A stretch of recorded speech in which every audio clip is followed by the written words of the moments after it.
pag-uusapan natin ngayon, ito po, no, yung prosecution team po. Lalong-lalo na po to si Attorney Lorna Kapunan at saka po to si Attorney Ligutan ay nagsabi po na dapat si VP Sara Duterte daw po ang magbigay ng ebidensya na patunay na siya ay inosente. Parang baliktad po yata, di ba? Parang hindi po ganyan ang batas dito sa Pilipinas. Hindi ko po alam sa ibang bansa.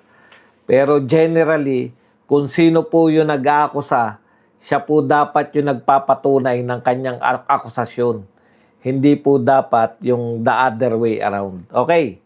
Pag-usapan din po natin, ito po, di ba kahapon sinabi po ni Tulfo na napag-usapan natin kagabi na hindi na po mag-imbestiga yung Blue Ribbon Committee dito po sa flood control. Ang tanong, kailan po kayo mag-imbestiga? O sige, pagbibigyan na namin kayo, ayaw nyo nang imbestigahan yung pinakamalaking korupsyon. Ano naman po ang iimbestigahan ninyo? Hindi po ibig sabihin na hindi na kayo mag-imbestiga sa flood control. Wala nang ibang anomalya sa Pilipinas. Napakarami pong anomalya. Iimbestigahan nyo na ba finally? Ano na nangyari sa Maharlika Fund? Imbestigahan nyo ba finally kung saan napunta? Sino nakinabang sa pagbebenta natin ng ginto? Imbestigahan nyo ba yung mga binibentang ari-arian natin? Kanino napupunta? Sino nakabili? Ha? Bakit binenta? Magkano binenta? Akala nyo wala kayong imbestigahan? Iimbestigahan nyo na ba finally yung anomalya tungkol po dyan sa mga ayuda? Marami pong iimbestigahan. Farm to Market Road. Ang dami pa po. Kung ayaw nyo ng flood control, sangkatutak pa po. Hindi po pwedeng sabihin nyo na hindi na kayo mag-iimbestiga kahit na anong anomalya. Sangkatutak po yung anomalya sa Pilipinas. Kung ayaw nyo ng flood control, mag-imbestiga po kayo ng iba. Yun lang ang kasunduan nyo, kahit kinu-question pa namin yan. Okay, dito naman po sa recantation, no, nung 4 sa 18. Sabi nila, hihina na raw. Bakit po hihina? Hindi po dapat humina yung kaso laban kay Martin at kung sino man po yung mga magnanakaw dyan sa flood control. No? Dahil po sa pagre-recant lang ng 4. Yan po mga pag-uusapan natin, pero bago yan, kung bago ka pa lang dito sa ating channel, mag-subscribe ka na. Dahil ito lang ang tanging channel na may kinikilingan, may pinapanigan. Una sa balita, huli sa impormasyon, kaya ano pang hinihintay nyo? Pindot na, okay. Pag-usapan natin kung ano po ang mangyayari. Unahin na po natin kung ano tong nauna rito. Ito po, may pahayag po dito si Lorna Kapunan. Tungkol po dyan sa sino ba dapat ang nagbibigay ng, sino ba dapat yung nagpapakita. Kasi, tignan nyo po basahin muna natin yung sinasabi ni Kapunan. Isusunod din natin yung sinasabi ni Ligutan. Sabi po ni Kapunan, it is becoming obvious na kung innocent ka, bakit ayaw mong ipakita yung ebidensya? At this point, it's clear. The evidence is so clear. That's why ang tactics nila is avoidance and delay. Ito po, no? Ito po, magtotohanan tayo.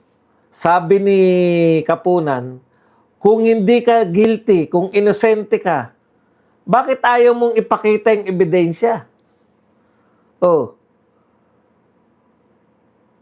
Malinaw naman, ang ebidensya daw po ay napakalinaw na taktika nila yan na i-avoid yung paglalabas ng ebidensya. Teka pala muna, no? Kailan pa po na bago na yung nag-aakusa, hindi siya magpapakita ng ebidensya kundi yung inaakusahan? Isang beses ko lang po narinig yan. Kay Rapi Tulfo, nung kausap niya yung mga sundalo. Ang sabi niya, nagalit nga si Galvez. Si Galvez ba yun? Si Galvez yata. Sinabi niya, patunayan niyo po na hindi kayo korap. Okay lang yun kasi hindi naman abogado si Rapi Tulfo. Pero ikaw, Lorna Kapunan, abogado ka eh. Kailan pa po na ang magbibigay ng ebidensya ng kanyang pagiging inosente ay yung sinasakdal? Kayo nagbintang, kayo po magpatunay na guilty talaga si BP Sara. Kayo magpatunay, yung ebidensya nyo, ilabas nyo. Oh. Kasi, ganito pala. Kung gusto ko pala yung tao na maparusahan, ayon dyan sa sinasabi mo, Lorna Kapunan, halimbawa, may galit akong tao. Sabihin ko, magnanakaw ka. Ninakawan mo ko. Sige nga, patunayan mo nga na hindi mo ko ninakawan. Hindi po talaga makakasagot yung inaakusahan mo eh. Ikaw magnanakaw ka. Patunayan mo na hindi ka magnanakaw. Anong klaseng katwiran yan? Kayo po ang nagbintang kay BP Sara na may anomalya. Bakit po hindi kayo maglabas ng ebidensya na ninakaw nga ni BP Sara yung mga pondo na yan? Lumalabas na po ngayon. Lahat po alam na, mga senador, makinig po kayo. Alam ng mga tao na walang patunay na si BP Sara ay nagnakaw. Alam ng mga tao na wala po silang nilalabas na ebidensya. In fact, sabi po ni Wamil, wala pong ebidensya na si BP Sara, binulsa niya yung mga pera na yan. Yung confidential fund na yan. Bakit po, bakit po kinakailangan si BP Sara ang maglabas ng ebidensya? Hindi ko talaga maintindihan eh. Sabi nyo nung una, mabigat ang ebidensya. Naalala nyo po? Bago magsimula tong trial, ang lalakas na pinagyayabang nila rin doon. Ako, talagang sa tindi po ng mga ebidensya namin. Ngayon po, ano po ang lumalabas? Si BP Sara po pala ang pinaglalabas nila na ebidensya. Pag hindi raw naglabas si BP Sara, guilty siya. Ano po ilalabas na ebidensya ni BP Sara? Meron ba naman inakusahan mo kung magnanakaw? Ano yung ilalabas kong ebidensya? Ako nga inakusahan mo, ako pa maglalabas ng ebidensya ko? Paano ko ilalabas na hindi ako magnanakaw? Hindi ko nga alam kung bakit mo ako inakusahan in the first place. Sabi po, pwede nga pong hindi maglabas ng kahit na ano, pwede nga pong hindi sumagot yung inaakusahan, pwede nga pong dehin bukiki. Dahil hindi niya naman kinakailangan patunayan na siya ay isang magnanakaw o isang kriminal. Ang magpapatunay po niya, yung nagbibintang. Okay. Congratulations kay Alex Ayala. Natapilok na yun. Akala ko nga matatalo na eh. Ito po ang sinabi naman ni Ligutan. Magugulat ka talaga sa mga utak ng mga to eh. Kung anong meron eh. Sabi naman po ni Ligutan, defense must prove Sara Duterte did not pocket secret funds. Paano po patutunayan ni BP Sara na hindi niya ibinulsa yung confidential fund? Ano pong patunay ang gusto niyo sabihin?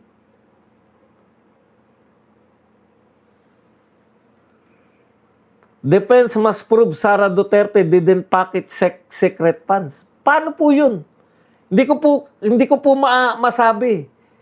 Wala kayong ebidensya na nagsasabi na binulsa ni BP Sara. Ngayon, si BP Sara ang paglalabasin nyo, parang sila, pag hindi mo nilabas yung ebidensya mo, BP Sara, ibig sabihin magnanakaw ka. Ano po ilalabas? Ano po ilalabas ni BP Sara na ebidensya niya? Hawak nyo na po. Hawak nyo na yung lahat ng mga sinabmit ni BP Sara sa COA. Wala kayong nakita na binulsa ni BP Sara yan. Ano pa po ang ilalabas ni BP Sara para patunayan na hindi niya binulsa yun? Yan nga yung ebidensya. Di po ba? Ano ba yung mga sinasabi niyo libo-libong acknowledgement receipt? Ano po ba yan? Wala po kayo nakitang ebidensya dyan sa libo-libo ninyong Kahon-kahon po niyong dinadala. Optics lang po ba yan? Ano po ang katotohanan kasi? Ang katotohanan, una, yung pinagmulan ng lahat ng ito, confidential fund. Inimbestigahan nila yung confidential fund dahil nagdrama itong si Kimbo at saka itong si Gabriela. Di ba? Si Brosas. Nagdrama sila. Totoo po ba na 17 days ginastos ng ating Vice President ang 125 million confidential funds? Hindi po 17 days. 11 days lang po. Ha? 11 days lang? Aba, paano nangyari yun? Kinakailangan natin mag-imbestigasyon. Tapos po, hiningi po ninyo lahat ng papeles na hiningi ng COA kay Vice President Sara Duterte o sa Office of the Vice President. Hawak na ninyo, may kopya na kayo. Wala po kayong nakita. So una po na patunayan, 11 days, hindi illegal. Sunod nilang binanatan, after ng 11 days, nanawa na yung tao sa 11 days nila. May nakita sila ron sa paghalongkat nila ng ebidensya, Mary Grace Piatos. Pakita lang po natin kung ano po ang mga drama. Nagdrama na naman sila. Lahat na, Mary Grace Piatos, Mary Grace Piatos. Si Tabingi, na ayaw magpatawag ng Tabingi dahil kakasuhan niya raw yung mga magtatawag sa kanya ng Tabingi. May dala-dala pa na Mary Grace, ang laman ay Piatos. Drama, di ba? Palabas. Meron pang ginawa sila. Nagpunta sa NSO. Ano na ba yan ngayon? NSO na? National Statistics Office. Yung kuhanan po ng mga birth certificate. Inalam po kung meron bang Mary Grace Piatos doon. Wala. Headline na naman. NSO, walang Mary Grace Piatos na ipinanganak sa Pilipinas. Puta, headline na naman. Drama na naman. Banat na naman ng katakot-takot. O PSA na pala ngayon yung NSO. PSA.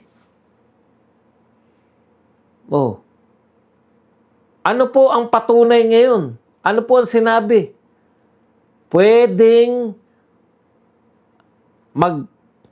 hindi po pinagbabawal ang alias. Hindi po sinasabing inaalaw, hindi po sinasabing pinagbabawal.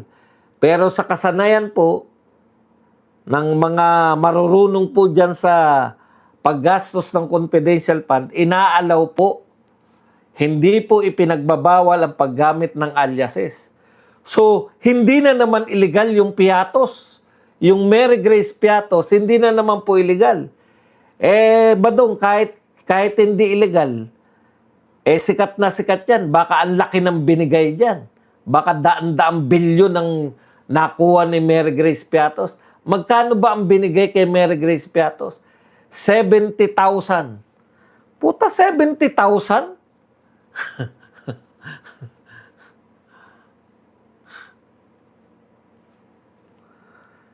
Ilang taong binabanatan yan, yung pala, kaya pala hindi nila nire-reveal magkano yung binigay kay Mary Grace.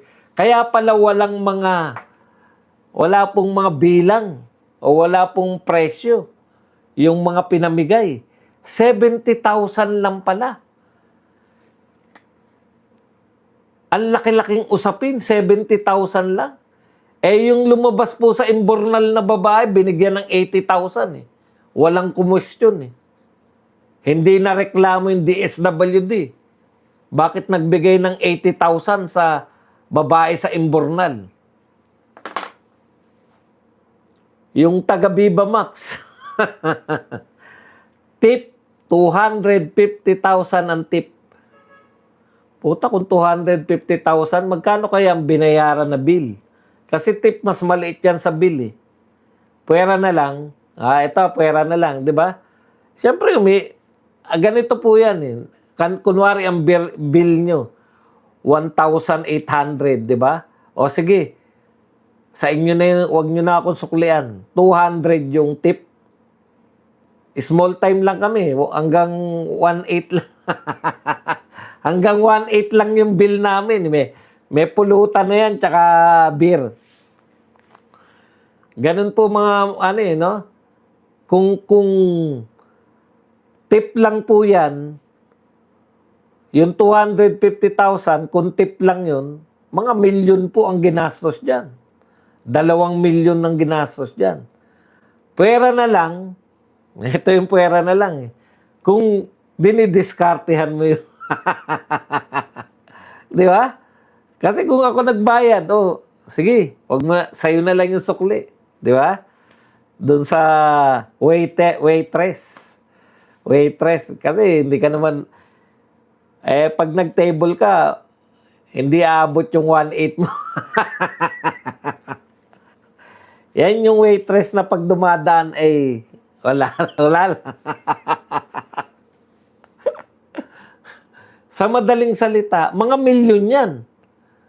Pwera na lang kung dumidiskarte ka, kaya galante, di ba? Ibang usapan yun. Kunwari, ang bill nyo 100,000 lang, tapos ang tip mo sa kanya 250, talagang malulula yung chiching na yun, di ba?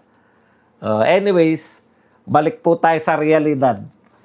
Ang binigay kay Leni Robredo, walang umaangal, 500 million.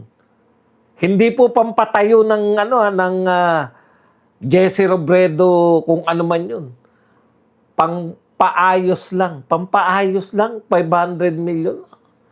Grabe naman. Naayos ba? May nag-accounting ba nun na totoo ngang 500 million yung ginastos doon? Sa madaling salita, mga kapatid, dahil wala po silang maipakita sa libo-libo, kahon-kahon na papeles ng mga confidential fund, wala po silang nakitang illegal na ginawa. Hindi naman po criminal act yung sinasabi nilang notice of disallowance. Notice nga lang. Alam niyo ba yung notice? Hindi ano yan. Hindi kami payag dyan sa binili mo na yan. O isoli mo ba? Parang hindi po talaga siya reklamo. Parang ganito lang po yan. Pinabilin mo ng beer yung anak mo. Ang dinala Red Doors. Anak, beer ang pinabibili ko sa'yo. Pilsen ang ibig sabihin nun, hindi Red Doors. Ganun lang po yun. Isoli mo to. Yun lang po yun eh. Ang notice of disallowance, isoli lang. Hindi ka po makukulong dyan. Wala pong kulong yan.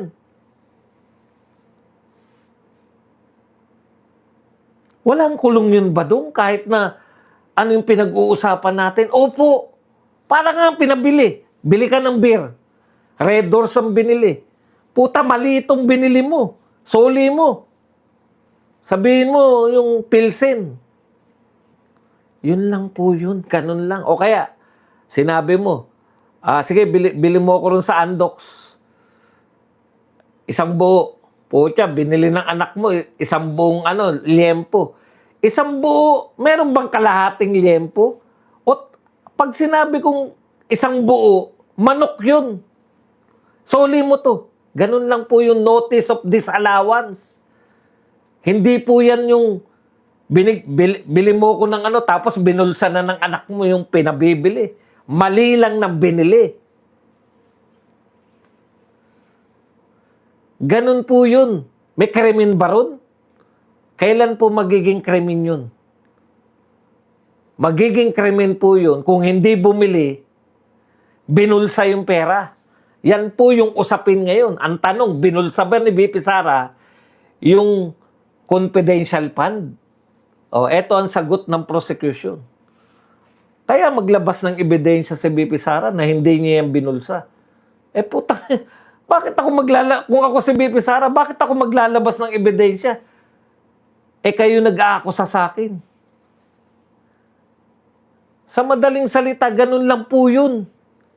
Isoli, ayaw isoli. Ano na raw po, umiiyak na yung bata. Hindi na raw po pwede isoli ito dahil...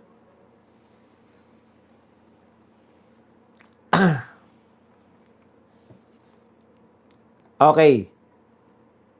Maganda yung tanong niya eh. Yung sinabihan ba na scammer si BP Sara? Ano po sabi ni Justice Tiam? Pwedeng i-contempt yun. Pwedeng pagsabi, hindi pinagsabihan eh, ng presiding officer. Alam po ninyo, nung panahon ni Miriam Santiago, nakipagtalo sa kanya, kumontra, para magkaroon lang kayo ng ideya, no?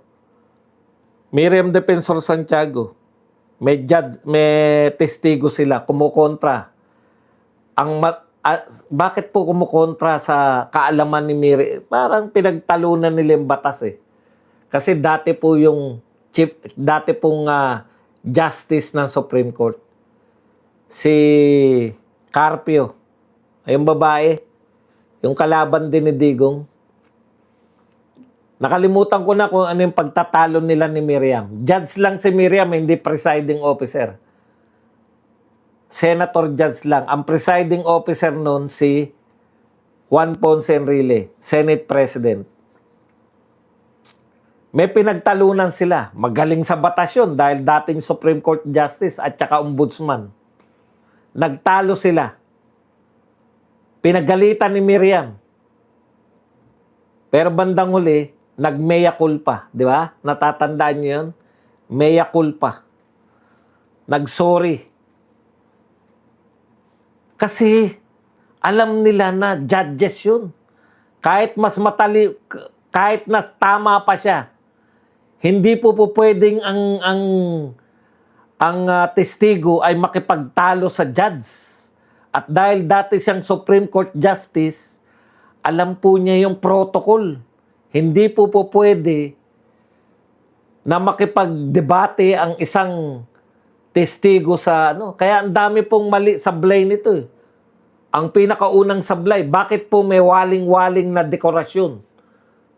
Oh. Samantalang, hindi naman po to, pwede po magkaroon ng waling-waling.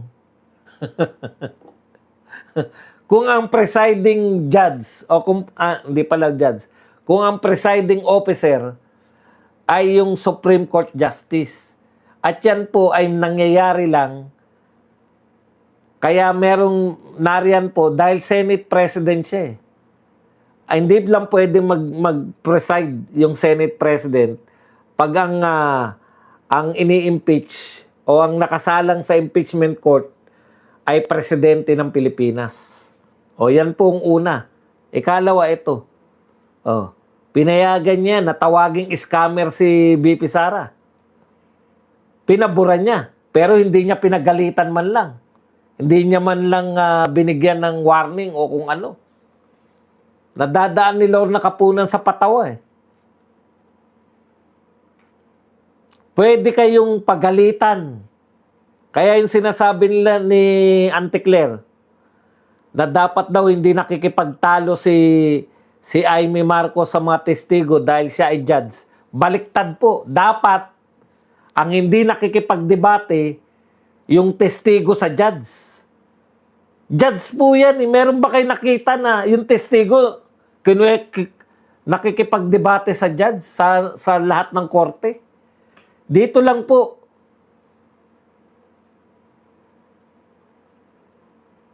Sa korte lang po ni Chis Escudero at ng waling-waling.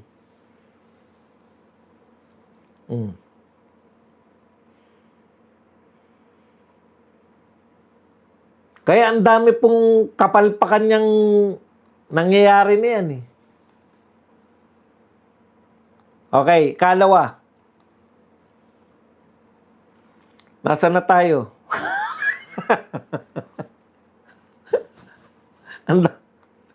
Ang daming tumatakbo. Okay, dito po tayo kay ano. Kaya po, in summary po, mali po yung sinasabi ninyo na dapat patunayan ni BP Sara na hindi niya binulsa yung pera ng confidential fund. Kasi po, kung wala kayong ebidensya, pwede na pong manahimik yung depensa. Alam niyo po ba yun? Pwedeng manahimik yung depensa. Wala naman kayo napatunayan eh. Oh. Sasabihin lang ng depensa, wala na po kaming iharap na testigo. Yan na po yun. Kung ano po nilatag nila, yan na rin. Total, hindi naman nila napatunayan na magnanakaw si BP Sara. Yung sa una naman, Article 4, hindi po nila napatunayan na si BP Sara ay may hinire talaga. Hindi nga nila nakita kung sino hinire. Okay. Kaya mali po yung sinasabi ninyo na si BP Sara magpapatunay na siya ay inosente. Kayo ang magpatunay na siya ay guilty. Kasi kung hindi nyo po kayang patunayan na siya ay guilty, baka pati yung mga senador na kakampi ninyo hindi bumoto laban kay BP Sara. Baka matira na lang niya si Kiko, si Bam at saka to si Raysa Hontiveros. Okay. Dito po sa pagtanggi, sa ayaw na po, tanong lang natin rito sa magaling na BRC chairman. O sige po, suko na po kami. Kasi, tignan nyo, very obvious nagdeklara sila na hindi na nila imbestigahan matapos makipagpulong kay Boying. Again, kasama na naman yung waling-waling. Kasama na naman yung dekorasyon. Ngayon lang po ako nakakita ng Senate President na yung Senado, yung gawain ng mga komite sa Senado, pinagpasyahan ng labas ng mga senador. Ngayon lang po ako nakakita ng ganito kahinang Senate President. Unang-una, waling-waling ka na nga. Kung ako yan, magre-resign na ako as Senate President, senador ka pa rin. Pero na-realize mo na hindi mo kaya yung trabaho. Pinagpipilitan mo pa rin yung sarili mo. Okay. Tanong lang natin dito kay Erwin Tulfo. Ano ang imbestigahan mo ngayon? Bakit wala ka pa rin nakatakdang imbestigahan? Malinaw na. Bagamat kami hindi naniniwala, gusto talaga namin yung imbestigasyon sa pinakamalaking korupsyon ay live naming nakikita. Ang tanong ko sa iyo ngayon, Erwin Tulfo, kailan ka mag-imbestiga sa iba pa? Napakarami pa po na dapat mong imbestigahan. Yung mga binibili, binibenta natin, yung mga binenta natin, sino po mga bumili niyan? Interesado po kami. Bakit kami interesado? Kasi ang balita namin, ang mga bumili niyan ay mga oligarko rin. Putya, parang niloloko nyo lang kami. Pag-aari ng gobyerno, bibili ng mga katropa nilang oligarko. Tapos makikita mo na lang, ang mahal-mahal na balang araw niyan. Lugin-lugi tayo. Ano po yung pangangailangan na ibenta po yan? O kala mo, wala kang iimbestigahan. Marami kang iimbestigahan dapat. Pag hindi ka pa rin nag-imbestiga, flood control lang ang sinabi mong hindi mo iimbestigahan, umalis ka na rin dyan. Wala talaga kayong silbi dyan. Hindi nyo alam ang trabaho nyo. Ang Blue Ribbon, tinatag yan para mag-imbestiga ng mga katiwalian sa gobyerno. Walang katapusan yan. Hanggat may katiwalian sa gobyerno, dapat may iniimbestigahan kayo. Ayaw nyong imbestigahan yung pinakamalaking katiwalian. O ano isusunod? Dami-daming imbestigahan.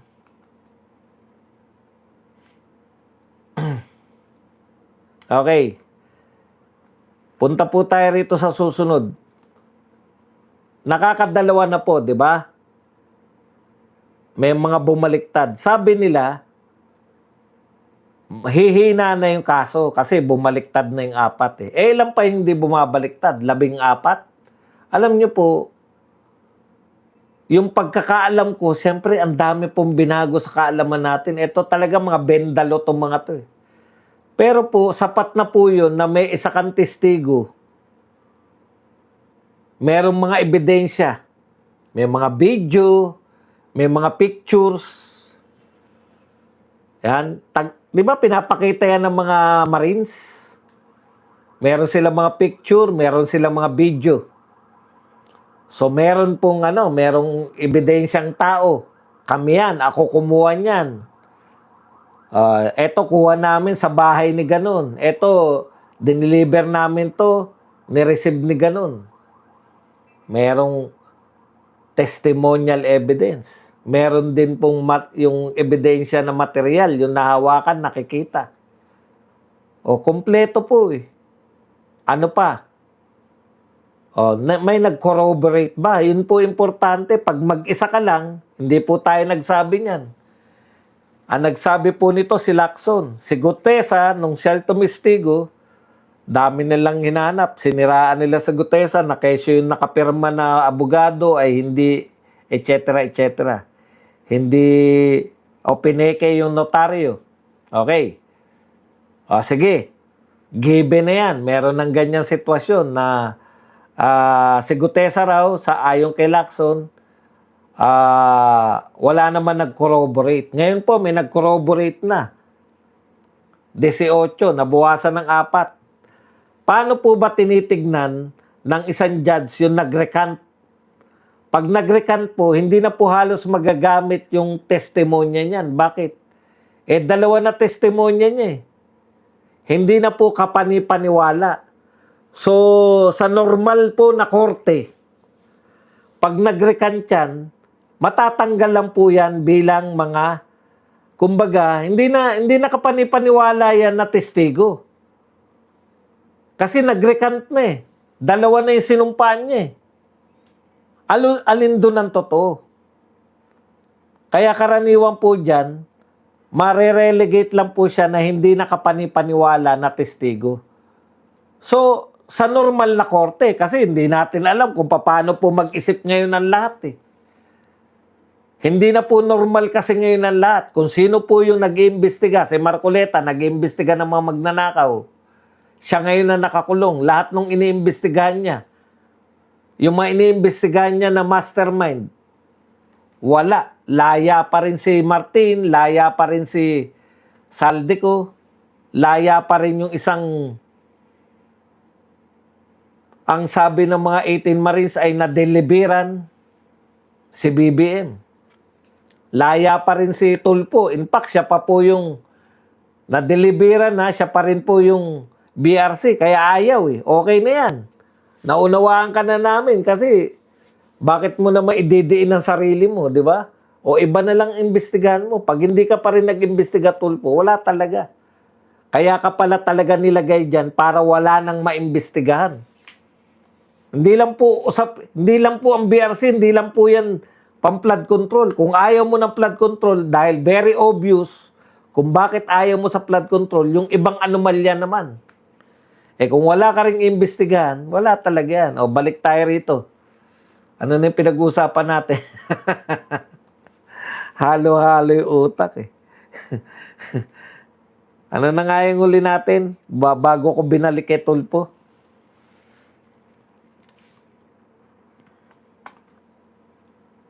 Ano na nga yung huli natin pinag-uusapan na?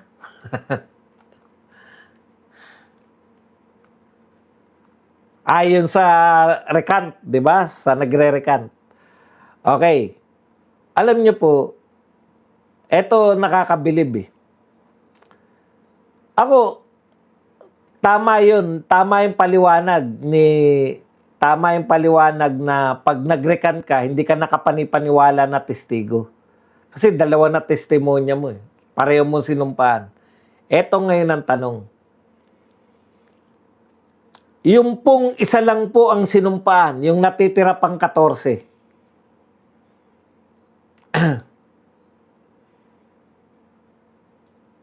Hindi po, alimbawa po, kayo po, hindi kayo mapapaniwalain. Dalawa lang po ang pwede. Pag isa lang po yung sinumpaan mo, katulad po yung natirang 14, isa pa lang po yung sinusumpaan nila sa Salaysay. Ano po ibig sabihin yan? is either sila ay nagsasabi ng totoo o hindi nagsasabi ng totoo. Di ba? Oh. Dalawa eh. Ngayon, ano po yung tingin natin sa nagre-recant? Pag nagrecant po, meron silang hindi sinabing totoo. Lalo na kung magkakontra yung kanilang, recant nga, ibig sabihin ng recant, binabawi ko na, di ba? O yung nauna kong testimonya ay hindi totoo. So dalawa yung testimonyo niya. Automatic, sa testigong nagrecant, automatic na nagsinungaling siya is either nagsinungaling siya nung una o nagsisinungaling siya ngayon. Pero may panahon na nagsisinungaling siya. Doon sa isa lang yung iyong testimonya, dalawa pa rin yun. Is either ikaw ay nagsisinungaling o nagsasabi ka ng totoo. So isa doon tatama. Pag dalawa ang testimonya mo, nagsisinungaling ka na talaga. Dahil pagpipilian lang, ano yung pinagsinungalingan mo? Yung una mong testimonya o tong pangalawa mong testimonya? Kaya ako, para hindi na po ito maulit, kasi nakita na natin kay Dilima yan eh, di ba? Naawa naman tayo kay Dilima. Kunwari. Naawa daw tayo kunwari kasi 7 taon siyang nakulong dahil sa mga maling testigo. Di ba? Yan yung sinabi nila eh. 7 taon siyang nakulong dahil dyan sa mga maling testigo laban sa kanya. Kawawa naman yung mga katulad ni Dilima, biktima ng maling testigo. Biktima ng, anong tawag dyan sa mga testigong ganyan? Peking testigo. Teka lang pala muna, Dilima. Sinampahan mo na ba ng reklamo yung mga peking testigo? Peke sila, di ba? 7 taon ka nakulong dahil sa mga testimonya nila. Hindi po totoo ha. Yung sinasabi niyong walang kasalanan si Dilima, ang katotohanan po niyan, bumaliktad lang yung mga, hindi natin matutukoy. Di ba? Kasi, paano mapapatunayan na wala talagang kasalanan si Dilima? Kung sinampahan niya ng kaso yung mga testigo niya at napatunayan na nagsinungaling. Ang tanong, bakit hindi niya sinampahan ng kaso? Sila ang dahilan kung bakit siya nakulong. Hindi naman si Tatay Digong ang dahilan. Hindi nga nagbigay ng testimonya si Tatay Digong.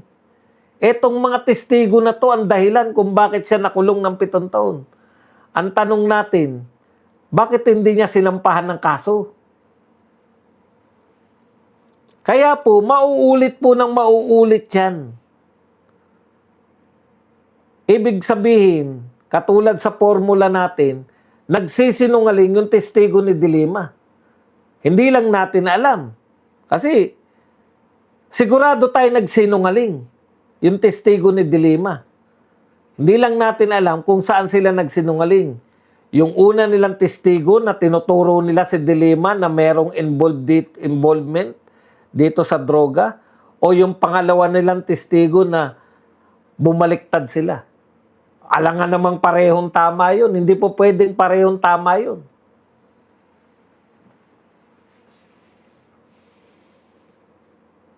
Bakit wala silang kaso?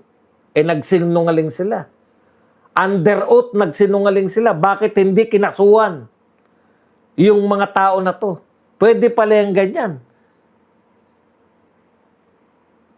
Dapat po automatic na yung taong nagrecant, yung taong bumaliktad sa kanyang testimonya, automatic po yun na dapat may kaso. Bakit? Automatic yun na siya ay nagsinungaling under oath. Paano mo nasabi ba doon? Alangan namang pareho, magkaibang testimonya, tapos siyang gumawa, sinabi niya mali yung isa tama. O di may pagsisinungaling doon, saan man siya magsinungaling. Kasi po pag hindi po nakakasuhan yung mga yan, ganyan lang po ang mangyayari. Pipilitin lang mag-recant. Pag wala pong batas Dapat po magkaroon po, ang tatawagin ko, pag ako nakagawa ng batas, naging congressman ako, ang itatawag ko dyan, dilemma law. Bakit?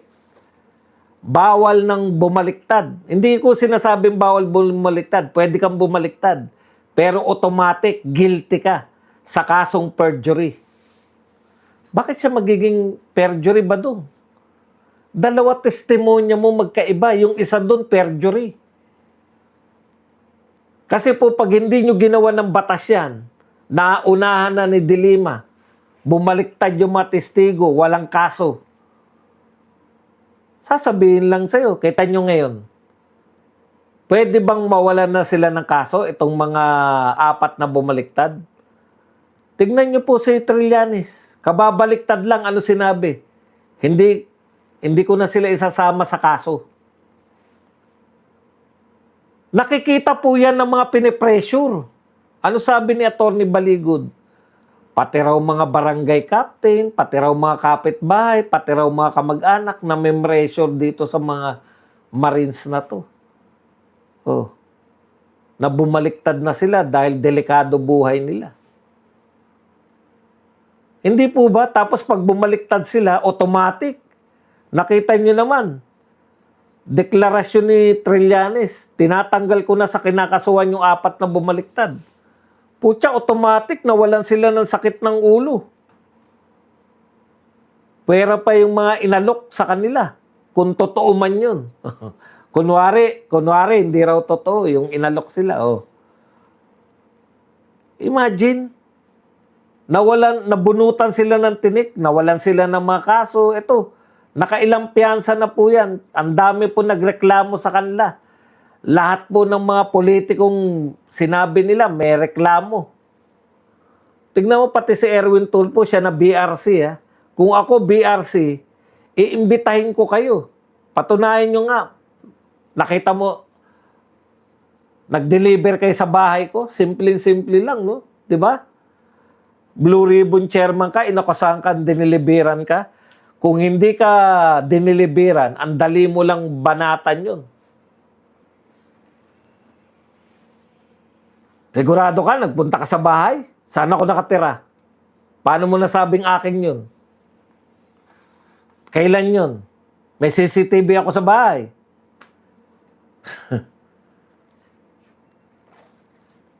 Pero tignan po ninyo, pag bumaliktad ka, wala kang kaso. Kay Dilima, walang kaso yung mga nag-akusa sa kanya. Hindi niya kinasuhan. Kaya bigla niyo maiisip, bakit kaya hindi nagkaso si Dilima?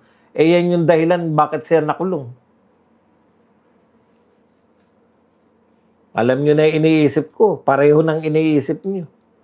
Ba't mo naman kakasuhan yun? Eh sila nga dahilan kung bakit ka nakalaya.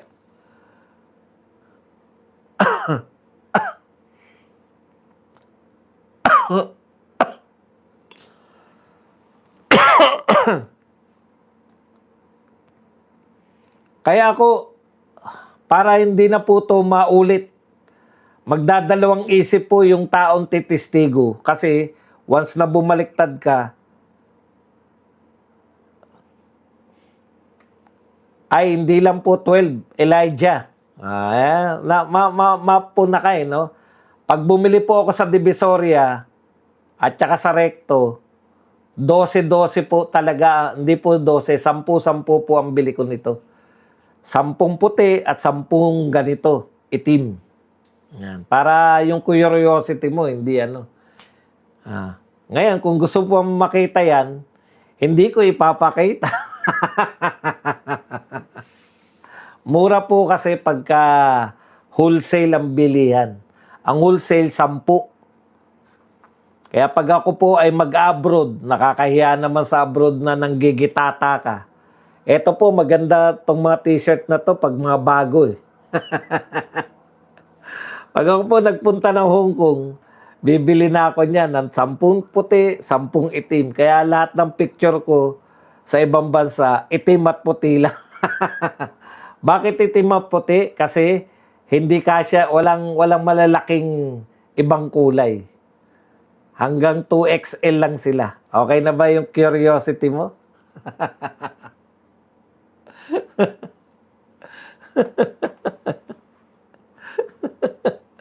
Mura lang po to.